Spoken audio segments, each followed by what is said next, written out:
Bob. Hey, Gary. So, today's the last day of your probation. And management has come to a decision about hiring you. Okay. I'm sorry, but we can't offer you a position at this time. Why?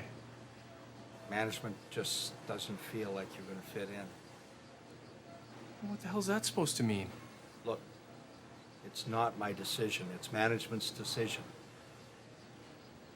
Can I at least know why I'm being fired? Gary, you're not being fired. You weren't ever hired in the first place. You need to be real clear about that. But what's the difference? They're hiring new people here every day, and they don't know shit about a sawmill. Look, Gary, I'm sorry.